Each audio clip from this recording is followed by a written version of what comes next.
Hello students, in this video we will discuss about laws of chemical combination.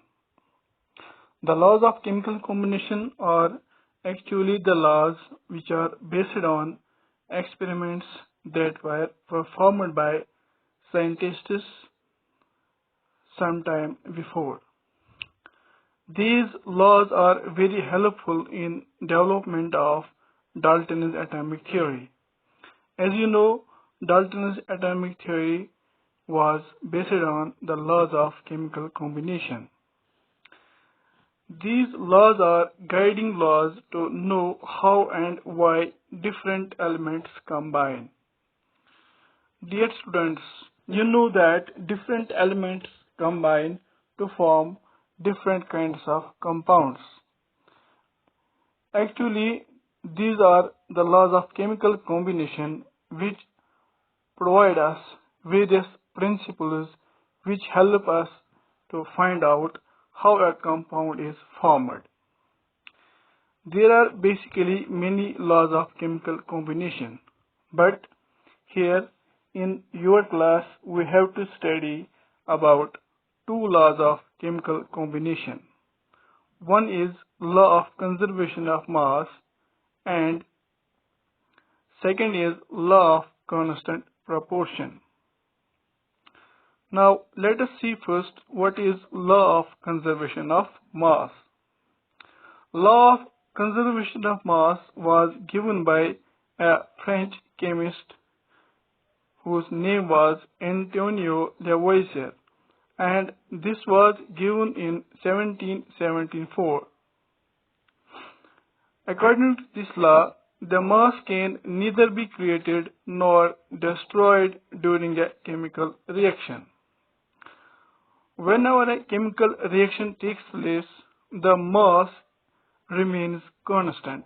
There is no change in mass of the substances which are involved in the reaction. It means in a chemical reaction, the total mass of products is equal to total mass of reactants. For example, if in a chemical reaction, carbon in the form of fuel burns in oxygen to produce carbon dioxide, the change in mass can be shown by following equation. Carbon burns in presence of oxygen to form carbon dioxide. If we take 12 grams of carbon that react with 32 grams of oxygen, and as a result of chemical reaction 44 grams of carbon dioxide are formed.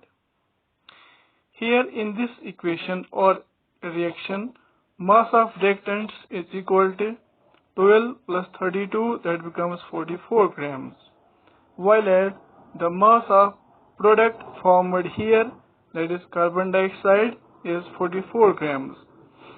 Therefore, the mass of products is equal to the mass of reactants. This explains the law of conservation of mass. The second is law of constant proportion. The law of constant proportion was given by Joseph Proust in 1799.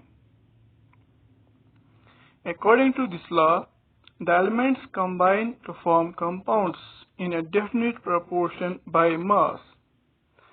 This law is also known as law of constant composition or law of definite proportion. For example, if we take pure water, it will have a constant composition of hydrogen and oxygen, whatever is the source of water. The ratio of hydrogen to oxygen will always be 1:8 by mass. If we take a water molecule, there are two hydrogen atoms present in it. Mass of one hydrogen atom is 1 unit. Since there are two hydrogen atoms, therefore the mass becomes 2 units. And the mass of the oxygen atom present in water molecule is 16 units. So, if we compare the mass of the two atoms, it is in the ratio of 2:16. We can simplify the ratio of 2:16 as 1:8. This explains how hydrogen and oxygen combine in a definite proportion to form water.